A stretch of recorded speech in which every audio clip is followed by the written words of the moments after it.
Members, the committee has resumed. When we suspended last night, debate on part 1 was in progress.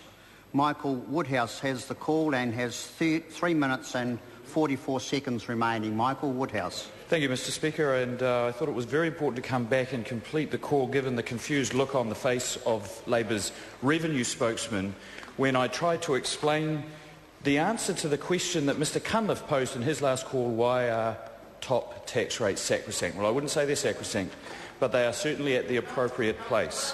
Because he simply couldn't believe that the marginal tax difference, the total tax difference between a family earning $90,000 a year on 2 children under the age of 13 was 676% more than the same family earning 60%.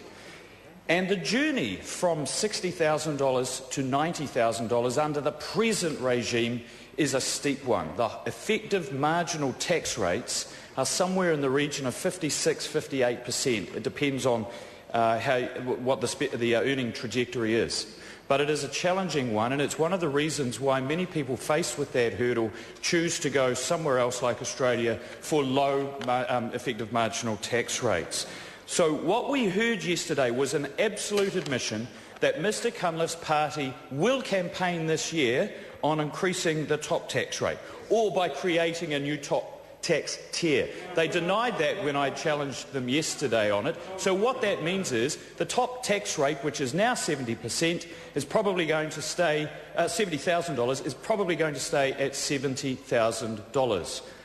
And those really big income earners that are in that earnings bracket, like senior nurses, policemen, the real uber-rich that Labor are calling the rich pricks, they're the ones that are going to suffer the extra tax that that party would put in were they to retain the Treasury benches.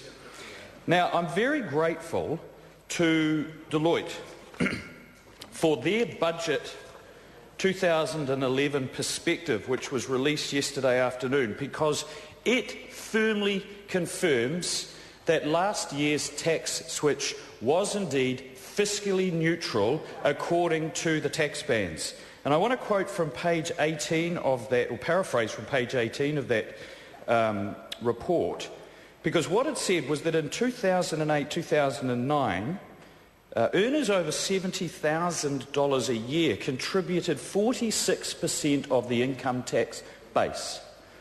This year, after the tax switch, the so-called tax cuts that Labor bang on about, those earners over $70,000 will, according to Deloitte, on reliable information, better than the information Mr Nash got, I have to say, are going to contribute 51% of the income tax base. So rather than tax cuts for the rich, that group are contributing another 5% to the total tax base.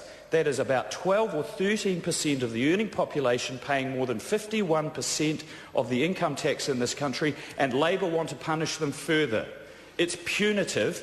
It adds to the sorts of confused fiscal and monetary policy that party is coming out with, which is going to be raising tax rates, loosen monetary policy so interest rates go up, increase spending, which will plunge our children into more debt by about $45 billion. And at some point, Mr Chairman, the rot has to stop. This is really sensible and sound.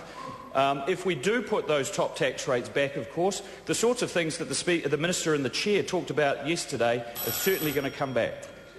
I call the Honourable Pete Hodgson.